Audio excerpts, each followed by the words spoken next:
ಮಗಳು. ಈ ಅಣ್ಣನ ಕೈಯಲ್ಲಿದೆ ನಮ್ಮ ಸುಖ ದುಃಖಗಳು.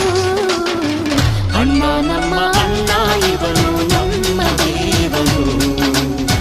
ಕೋಟಿ ಜನ್ಮ ಬಂದರು ಮರೆಯನು ನಮ್ಮನು. ತಿಂಗಳ ಬೆಳಕಿನ ಅಂಗಳದಲ್ಲಿ ಅರಳಿದ ಪ್ರೀತಿಯ ಸಂಚಾರ.